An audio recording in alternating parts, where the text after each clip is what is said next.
नमस्कार, हमारे खास कार्यक्रम में आप सभी का स्वागत है। मैं हूं आपके साथ गौरी शंकर। महंत नरेंद्र गिरी की आत्महत्या के बाद कई तरह के सस्पेंस अचानक से इस वक्त दिख रहे हैं। साजिश, धर्म की आड़ में कई तरह के खेल, संपत्ति का लालच, तो कई तरह के सवाल भी उठ रहे हैं कि क्या बाबाओं और महंतों के बीच कुछ नकली महंत घुस आए हैं, जिन्हें साधु संत बाबा महंत से कोई मतलब नहीं बल्कि संपत्ति पर ऐसे लोगों की बुरी नजर होती है। कई मेहमान इस वक्त हमारे साथ जुड़ चुके हैं, चर्चा करेंगे। आलोक अवस्थी जी हैं इस वक्त, बीजेपी के प्रवक्ता। आलोक अवस्थी जी, बहुत बहुत आपका स्वागत है। रामेश्वर मिश्र जी इस वक्त हैं, कांग्रेस के प्रवक्ता। रामेश्वर मिश्र जी, बहुत बहुत आपका स्वागत है। चेतनानंद, हिंदू धर्म गुरु, इस वक्त हमारे साथ हैं। चेतनानंद जी, बहुत बहुत आपका स्वागत है। सबसे पहले चेतनानंद जी के पास हम चलेंगे। मैं थोड़ा सा जानना चाहता हूं चेतनानंद जी, देखिए हम लोग तो बस इतना जानते हैं कि अखाड़ा है, महंत उसमें रहते हैं, साधु संत रहते हैं, बाबा रहते हैं, एक अलग तरह के मापदंड के हिसाब से उनकी जीवन शैली होती है। लेकिन जब इस तरह की खबरें आ जाती हैं कि एक बड़े महंत नरेंद्र गिरी ने आत्महत्या कर ली, बाकायदा उन्होंने सुसाइड नोट लिखा, संपत्ति का जिक्र है ना, ब्लैकमेलिंग का जिक्र है, बड़ा मतलब बहुत आघात लगता है चेतनानंद जी। मतलब ये आउट ऑफ कंट्रोल वाली बात हो जाती है कि कैसे हम लोग बिलीव करें अब चीजों को। देखिए गौरी शंकर जी, बहुत दुखद है जो घटना घटित हुई है, वो भी बहुत दुखद है। अभी ये कंफर्म होना, ये पुलिस इन्वेस्टिगेशन जैसे जैसे आगे बढ़ेगा वैसे कंफर्म होगा कि वो हैंडराइटिंग, क्योंकि हम लोग जितना नरेंद्र गिरी जी को जानते थे उसमें हम लोग सभी जानते थे कि वो बहुत ज्यादा लिख पढ़ नहीं सकते थे और वो हस्ताक्षर भी बहुत मुश्किल से कर पाते थे। तो अभी फॉरेंसिक जांच होनी बाकी है। ये पता चलना बाकी है कि जो सुसाइडल नोट मिला है वो उनका है या नहीं है, या किसी ने फ्रेम्ड करके किसी षड्यंत्र के तहत उनकी हत्या की है। तो ये तो इन्वेस्टिगेशन का विषय है। लेकिन ये आप सत्य कह रहे हैं, हम लोग जब आग्नेय वस्त्र धारण करते हैं, ये जो चोला है, ये भगवा जो है वो पिंडदान करके धारण किया जाता है और मोह माया से दूर विरक्त होने के बाद भी संन्यास की प्रवृत्ति हृदय में धारण करते हैं। लेकिन उसके बाद जिस तरीके की घटनाएं लगातार सामने आ रही हैं वो बहुत दुखद है और सनातन पर इससे आघात होता है, क्योंकि सनातन के अनुयायी और जिस तरीके के प्रहार लगातार सनातन पर होते रहे हैं पिछले 1300 वर्षों में, लगातार वामपंथी प्रहार करते हैं। नहीं लगातार अब थोड़ा सा मैं जो सवाल पूछ रहा हूँ, यहाँ वामपंथी, कांग्रेसी और बीजेपी करने की जरूरत नहीं है आपको। आप ही की बात कर, गौरी शंकर जी, मैं बस इतना जानना चाहता था। मेरी बात का जवाब आपको मिल जाएगा, आप पहले मेरी बात पूरी होने दीजिए। देखिए, ये प्रहार उनको बल मिलता है जब हमारे अंदर की कमजोरी, मैं जो बात कह रही हूँ उसको समझने का प्रयास कीजिए। व्यवस्था की बात करूँ, मैं आता हूँ थोड़ी देर के बाद चेतनानंद जी आपके पास। मैं चेतनानंद जी मैं आता हूं आपके पास थोड़ी देर के बाद। इस जो सवाल मैं पूछा उस सवाल का बिल्कुल मैं आपसे जवाब चाहूंगा, लेकिन तो जो मेरा सवाल यही है कि दरअसल एक व्यवस्था होती है, किसी भी अखाड़े की एक व्यवस्था होती है, साधु संत, बाकायदा नियम कानून, और जब इस तरह की खबरें आती हैं तो हम सब निराश होते हैं, मायूस होते हैं कि क्या हो रहा है। फिर बाबा, संत, महंत, ये तमाम तरह की जो उपाधियां हैं, दरअसल इसके क्या मापदंड है। मैं चलूंगा इस वक्त बीजेपी के प्रवक्ता हमारे साथ इस वक्त हैं आलोक अवस्थी जी। आलोक जी, एक बात बताएं, देखिए हर जगह किसी न किसी तरह किसी भी व्यवस्था को चलाने के लिए तमाम तरह के मापदंड होते हैं। मैं अखाड़ों के मापदंड पर कोई सवाल नहीं उठा रहा हूं, लेकिन जो खबरें इस तरह की जब आ जाती हैं तो लगता है कि हो क्या रहा है। हम लोग क्या पूरी तरह से एक सेक्शन को खुलेआम छोड़ रखे हैं, वहां पर तमाम तरह के षड्यंत्र रचे जा रहे हैं, साजिश रची जा रही है, संपत्ति का विवाद है, जबकि कहने के लिए लोग संत और बाबा और महंत हैं, लेकिन इसका मतलब है कि कुछ नकली लोग इसमें घुसे हुए हैं। देखिए गौरी शंकर जी, आचार्य जी का एक बड़ा स्थान था साधु संतों में, बिल्कुल सर। और उनका इस तरह की चीजों जो दुर्भाग्यपूर्ण घटना हो गई है, ये जो है बहुत दुखद है और हम सभी दुखी हैं। हम सभी उनका सम्मान करते थे, कुंभ के आयोजन में उनकी बड़ी भूमिका थी और उनका एक बड़ा हम लोगों ने अच्छा जो है वो देखा था कि किस तरीके से उन्होंने मेहनत करके सारे लोगों को इकट्ठा किया था और एक देश विदेश में जो है भारत की परंपरा का संदेश गया था। अब जो ये घटना हुई है दुर्घटना जिसको हम कहेंगे, जी जी। उसमें मुख्यमंत्री योगी आदित्यनाथ जी ने स्वयं उस पर जो है वो नजर रखे हुए हैं। कल सारे कार्यक्रम को निरस्त करके वो सुबह वहां पर पहुंचे और उसमें एडीजी का अलावा जोन जो प्रयागराज जोन है उसको उनकी अध्यक्षता में कार्य चल रहा है जांच का।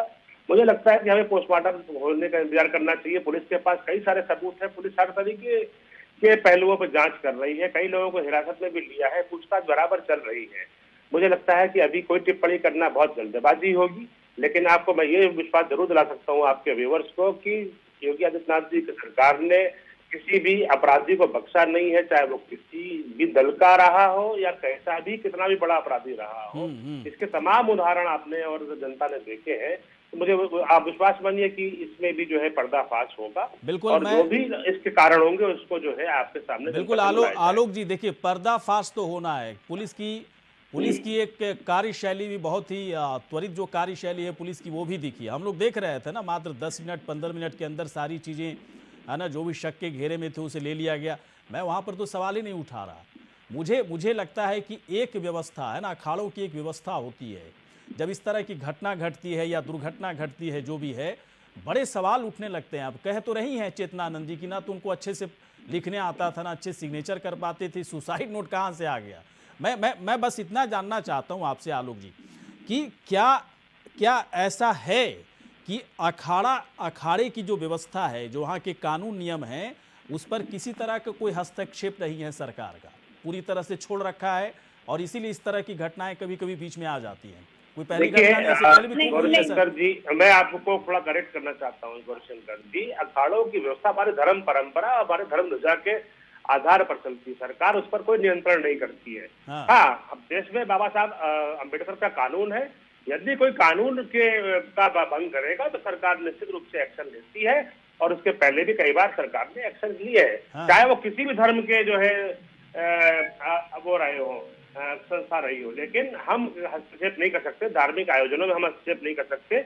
हम एक गाइडलाइंस बना सकते हैं, जैसे कोविड में गाइडलाइंस बनाई गई थी। हमारे सभी धर्मावलंबियों ने, सभी संतों ने, महात्माओं ने उसमें सहयोग किया। आपने देखा हुआ कांवड़ यात्रा स्थगित की सरकार ने कुंभ के आयोजन था वहाँ पे हरिद्वार में, वहाँ की सरकार ने जो है उस पर जो है रोक लगाई। तो इस तरह के जो भी है त्योहार होंगे, अगर सरकार को लगेगा कि यहाँ पर इससे जनता को कष्ट हो सकता है, बीमारियां फैल सकती है, हमने पहले भी कार्रवाई करी है और आगे भी कार्रवाई करेंगे। लेकिन हम किसी भी मठ को या किसी अखाड़े को हम नियंत्रण नहीं कर सकते, ना ही हमारी ऐसी कोई इच्छा है। नहीं, नियंत्रण की बात तो खैर मैं बोला भी नहीं। मैं बस इतना जानना चाह रहा था कि वहाँ क्या चल रहा है ना। समाज के अलग अलग वर्गों पर, अलग अलग व्यवस्थाओं पर पुलिस और प्रशासन की नज़र होती है, तो क्या इसकी नज़र रखी जानी चाहिए कि अखाड़ों के अंदर क्या चल रहा है? क्योंकि अंदर अंदर क्या हो जाता है, अचानक जब इस तरह की घटना आती है तो सभी लोग दुखी होते हैं। मैं इस लिहाज से पूछा। रामेश्वर मिश्र इस वक्त हमारे साथ हैं। रामेश्वर, देखिए कोई पार्टी पॉलिटिक्स की बात तो है नहीं, है ना। अखाड़ों महंत की परंपरा सदियों पुरानी है और हमारे हिंदू धर्म में महंत अखाड़ों का एक बड़ा योगदान रहा है, इसको कभी कोई भूल नहीं सकता है। लेकिन इस पूरे मामले पर जिस तरीके से महंत नरेंद्र गिरी की आत्महत्या का मामला आया, तमाम तरह के लोग इसमें गिरफ्तार हुए हैं, तरह तरह के लोग हैं, तरह तरह का उनका प्रोफाइल है। कोई बड़े महंत हैं, कोई महंत के काफ़ी करीबी थे। इस घटना को कांग्रेस पार्टी अपने नज़रिए से कैसे देख रही है? क्या कुछ दिमाग में, मतलब कांग्रेस की दिमाग में क्या चीज़ें चल रही हैं? देखिए, कांग्रेस के दिमाग में या आम लोगों के दिमाग में जो धारणा है वो बहुत स्पष्ट है। और क्या है कि जो महंत जी थे, जैसे कि अभी चेतनानंद जी ने कहा कि वो लिख नहीं सकते थे और उनकी हैंडराइटिंग को कभी कभी वो साइन हल्का बनाते थे। और अगर वो देर रात 13 तारीख से ही विचलित थे, आत्महत्या करने का प्रयास कर रहे थे, तो एक दिन पहले की घटना पे आपको प्रकाश डालूंगा। उप मुख्यमंत्री जी उनके पास गए थे और अगर उनके शिष्य उनके कुछ वीडियो वायरल करना चाह रहे थे, वो काफी इससे असंतुष्ट थे, वो विक्षिप्त चल रहे थे, तो उन्होंने इसकी चर्चा उप मुख्यमंत्री जी से की होगी। उनकी क्या बात उप मुख्यमंत्री जी से हुई, यह विषय बहुत ही महत्वपूर्ण है, क्योंकि वह घटना के जस्ट एक दिन पहले की घटना है। और यह भारतीय जनता पार्टी के वर्तमान उप मुख्यमंत्री भी है, तो ऐसे में यह सवाल बहुत संदेहास्पद है। और दूसरा नजरिया यह है कि जो दूसरे संत जिनको गिरफ्तार किया गया है, वो कहते हैं कि यह हत्या है। और जिनको अभी वसीयतनामा से जिनको गद्दी की मिला, गद्दी मिली, वो कहते हैं कि यह आत्महत्या है, तो यह बहुत ही संदेहास्पद है। और इसकी कांग्रेस पार्टी एक मांग करती है कि इसकी सुप्रीम कोर्ट के जो रिटायर्ड जज हैं या हाई कोर्ट के जज हैं, उनकी निगरानी में इसकी एक जांच होनी चाहिए। नहीं, ठीक है, वो जो आपका तर्क अपनी जगह अलग है, लेकिन कौन किससे बात करता है, किस वक्त बात करता है, अगले पल किसके साथ क्या हो जाएगा कोई नहीं जानता। हम लोग ईश्वर तो है नहीं ना रामेश्वर जी, ठीक है। जांच होनी चाहिए। क्या है ना कि आप उप मुख्यमंत्री हैं, तो मैं आपसे अपनी समस्या कह सकता हूं कि हमारे साथ ऐसी मतलब मैं बहुत इस घटना को लेकर डिप्टी सीएम से बात हुई, ठीक है, बात तो कई लोगों से उनकी होती होगी, है ना, लेकिन इसको इस एंगल से लेना ठीक नहीं। मैं तो देखिए, मैं इतना समझने की कोशिश कर रहा हूं कि है क्या इस मसले के पीछे, पूरी बात क्या है, कौन सी ब्लैकमेलिंग का खेल चल रहा था। मैं चेतनानंद जी के पास जाना चाहता हूं। चेतनानंद जी, थोड़ी सी एक व्यवस्था मुझे बताएं आप। नरेंद्र एक मिनट रुकिए, सवाल सुनिए। नरेंद्र गिरी अखाड़े के पूरी तरह से सर्वे सर्वा हैं, तमाम तरह के फैसले उनकी तरफ से लिए गए।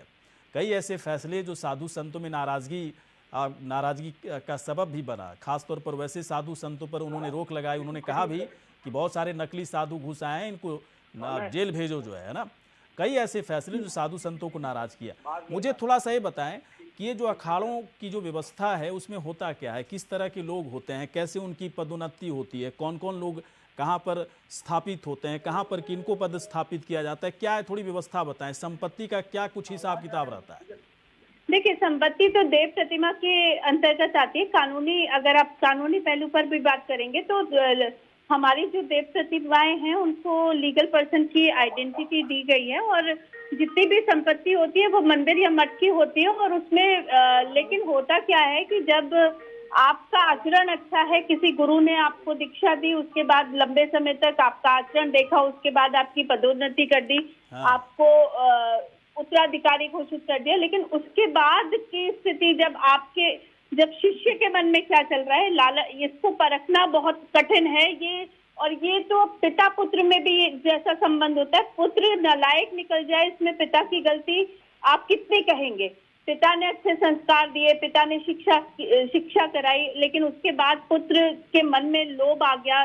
कितनी सामाजिक जीवन में हम लोग देखते हैं, कितनी ही ऐसी घटनाएं हैं जहां पुत्र ही पिता की हत्या का कारण बन जाते हैं।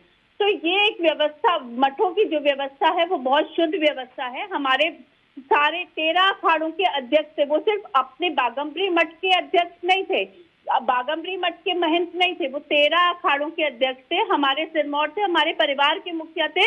हम सब उनके अंतर्गत आते थे, उनके आदेश का पालन करते थे। लेकिन अगर लाखों संतों में से कोई एक व्यक्ति जो उनका अपना शिष्य था, जिसको उन्होंने पुत्रवत पालन पोषण किया, अभी तो देखिए आनंद गिरी जी पर भी कोई बहुत बड़े, क्योंकि वो सिर्फ आरोपी हैं, अभी ये सिद्ध नहीं हुआ है कि उन्हीं के कारण ये सब हुआ है।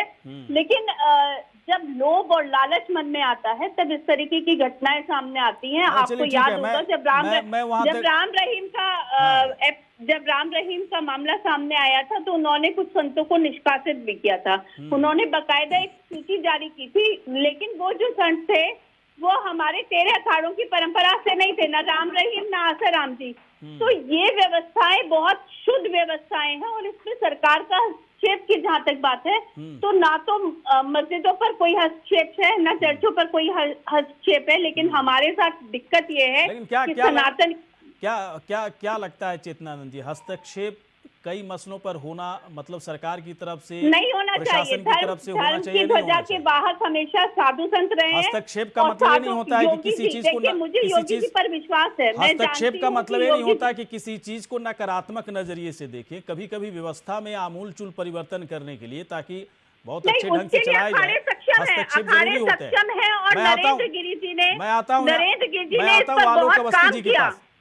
आलोक अवस्थी जी, देखिए ये मसला है ही नहीं कि इस पर हम किसी तरह से कोई पार्टी पॉलिटिक्स सियासत की बात करें। मैं इस व्यवस्था को समझना चाह रहा हूं कि कई, देखिए अपने देश के अंदर कई ऐसे मंदिर हैं, मंदिर की पूरी व्यवस्था जो है प्रशासन के हाथों में दे दी गई, ताकि वहां पर कितने पैसे आ रहे हैं उसका कैसे हिसाब किताब हो, उन पैसों का क्या उपयोग हो। और उससे पहले तमाम तरह की लड़ाइयाँ वहाँ पर हुआ करती थी। आलोक अवस्थी जी, जब प्रशासन के हाथों में दे दिया गया तो मंदिर का प्रबंधन बहुत ही व्यवस्थित हो गया। किसी तरह की कोई चीज़ें और तमाम तरह की जो दिक्कतें होती थी वो सब चीज़ें खत्म हो गई। मैं एक बात ऐसे ही पूछ रहा हूँ, मैं कोई वकालत नहीं कर रहा। इस तरह की घटनाओं को रोकने के लिए देखिए संपत्ति तो है बीच में, तभी इस तरह की घटनाएं आ रही हैं। क्यों ना प्रशासन की तरफ से एक हस्तक्षेप हो कि अखाड़ों के पास कितनी संपत्ति है, कौन उसका। अपनी बात कहना चाहती हूँ गौरी शंकर जी, बस एक बात जल्दी से बोलिए आलोक जी, सवाल मेरा रहेगा फिर, जल्दी से बोलिए आप। मठों की व्यवस्था, आप मदरसों पे ये झगड़े तो सब जगह हैं। मैं मदरसों की बात नहीं किया, चेतनानंद जी, मैं मदरसों की बात, में भी है। मैं मदरसों की बात नहीं किया, मैं मंदिर की बात घटना घटित होती है। कई बड़े बड़े मंदिर हैं, है ना, बड़े बड़े मंदिर हैं, और आपको भी पता है बड़े बड़े मंदिरों की व्यवस्था प्रशासन के हाथ में है, बाकायदा उनका एक ट्रस्ट चलता है। गलत है। अगर कोई डिस्प्यूट है तो वो कानून, उसके पहले लोग आपस में मर रहे थे, उसके पहले इतनी लड़ाइयां होती थी, वहां पे इतनी लड़ाइयां होती थी पुरोहितों के बीच में कि आपस में मरते थे। फिर प्रशासन का हस्तक्षेप हुआ तो सारी चीजें बेहतर हुई ना। एक मिनट रुक जाइए चेतनानंद जी, एक मिनट, मैं आपकी बात से पता नहीं सहमत हूं या नहीं हूं। अब मैं पूछना चाहता हूं आलोक अवस्थी, देखिए सर, मैं एक व्यवस्था की बात कर रहा हूं। अगर प्रशासन का थोड़ा सा हो जाए कि भाई इस मठ में, इस माफ कीजिएगा, इस अखाड़े में इतनी संपत्ति है, प्रशासन की नज़र होनी चाहिए, संपत्ति पर किसका अधिकार है, कौन इसको देखेगा, कौन संचालन करेगा। अगर ऐसे हो जाए तो इस तरह के षड्यंत्र, साजिश तो कम से कम उसमें कमी तो आएगी ना आलोक जी। देखिए गौरी शंकर जी, आपको थोड़ा सा सनातन धर्म की परंपराओं का ज्ञान जरूर मुझे लगता है होगा। बिल्कुल है सर, सनातन धर्म की धर्म ध्वजा हमेशा जो है बड़े बड़े महर्षि, सनातन धर्म में सर मंदिर भी आता है, मुझे पूरा ज्ञान है सर, परंपरा का जो है सनातन धर्म में मंदिर भी आता है सर, पूरा ज्ञान है। और जहां पर जिस मंदिर में दिक्कतें हुई, अव्यवस्था हुई, अगर आप वहां पर हमारी बात शुरू करने से पहले, तो ये अच्छी बात नहीं है। बोलिए, पूरी बात रखिए, जवाब सुनने का साहस रखिए। बोलिए आप। सीधी सी बात ये है कि मठ परंपरा और मंदिरों को आपने सबको एक घालमेल कर दिया है। पहली बात, जो मठ है वो धर्म ध्वजा को लेकर के चलते हैं, धर्म का प्रचार करते हैं और धार्मिक के मान्यताओं के रीति नीति को वो वाहक होते हैं। वहां पर तमाम मठकों की शिक्षा होती है, जो कि आगे जाकर के धार्मिक आयोजनों को लेकर के वो आगे बढ़ते हैं। मंदिरों की व्यवस्था अलग व्यवस्था है। और आपको अगर कहीं पे लगता है कि किसी मंदिर, एक दो मंदिर में कहीं पे हुआ है, तो आप उसका नाम लीजिए। आप सारे जनरल सारे मंदिरों को कटघरे मत खड़ा करिए, फिलहाल सारे मठों को खड़ा करिए। ये परंपरा न्यूज चैनल की बिल्कुल ठीक नहीं है, मैं इसका विरोध करता हूँ। सीधी सी बात ये है, अगर कोई घटना हुई है कहीं पे, उस घटना की बात करिए। अगर कहीं पे अपराध हुआ तो उसको वो आपराधिक घटना है। देखिए सर, ये नहीं है कि हिंदू धर्म नहीं आलोक अवस्थी जी, मेरे सवाल के पीछे कोई हिंदू धर्म नहीं, हिंदू धर्म की बात ही नहीं आती है, कोई किसी धर्म की बात नहीं आती है। सनातन धर्म में अखाड़ों की जो परंपरा है, पूरी जानकारी है सर, मुझे पूरा ज्ञान है। मैं बस इतना जानना चाहता हूं कि प्रबंधन के लिए प्रशासन का हस्तक्षेप कहां से गलत हो गया, बता दीजिए। अखाड़ों को कटघरे में खड़ा कर रहे हैं, उन मदरसों का क्या है जो जहां से आतंकवादी घटनाएं घटित हो रही हैं, लगातार धर्मांतरण की बड़ी घटनाएं। आप बहुत दूर जा रही है चेतनानंद जी, बहुत दूर जा रही है, मैं बहुत दूर जा रही है। मैं सिर्फ प्रबंधन की बात कर रहा हूँ। अगर अखाड़ों के प्रबंधन पर प्रशासन का हस्तक्षेप हो जाए, हस्तक्षेप का मतलब नकारात्मक नहीं होता है, हस्तक्षेप अच्छे काम के लिए भी होता है। पुरुषोत्तम राम, वनवासी राम बन जाते हैं, वहां पर उन अखाड़ों पर आप प्रश्न चिन्ह खड़ा कर रहे हैं। पहले आप अपने सवाल को दुरुस्त कीजिए। मेरा सवाल सही है, मेरा सवाल सही है चेतनानंद जी, मेरे सवाल में कोई गड़बड़ी नहीं है। मैं अखाड़ों के प्रबंधन पर एक सकारात्मक सोच की बात कर रहा हूँ। आप नकारात्मक हो रहे हैं तो आपकी सोच में गड़बड़ी है, मैं तो सकारात्मक बात कर रहा हूँ। आपकी सोच में गड़बड़ी है। आप कहाँ मंदिर और अखाड़े के बाद मदरसे को जोड़ रहे हो आप? मैं तो वहां तक गया ही नहीं था। मैं तो ये कह रहा हूं कि अगर अखाड़ों के प्रबंधन में, मैं हस्तक्षेप की बात भी नहीं कर रहा हूं, मैं तो ये कह रहा हूं कि अखाड़ों के प्रबंधन में यदि प्रशासन की तरफ से देख रेख हो, तब इस तरह से संपत्ति का विवाद, इस तरह से साजिश, इस तरह से षड्यंत्र, कम से कम जनता को भी तो पता होना चाहिए कि इस अखाड़े में कितनी संपत्ति है और कौन उसका संचालन कर रहा है। क्या गलत है सर इसमें? आलोक अवस्थी जी, क्या गलत मैंने बोल दिया, बताइए जरा आप। देखिए गौरी शंकर जी, आप वो बात कह रहे हैं जैसे आपका मकान बनाया हो आपने, और उस पर आकर के आपके मकान की देखरेख और उसके अंदर की कारगुजारी को सरकार करने लगे। हाँ। ये संभव नहीं है। देश के अंदर हर व्यक्ति को अपनी संस्था चलाने का अधिकार है, हर व्यक्ति को अपना जो है अपने धर्म का प्रचार करने का अधिकार है। हमको खाली इतना देखना है कि अपराध कहीं नहीं हो। अगर अपराध होगा तो वहां पर सरकार का इन्वॉल्वमेंट होगा।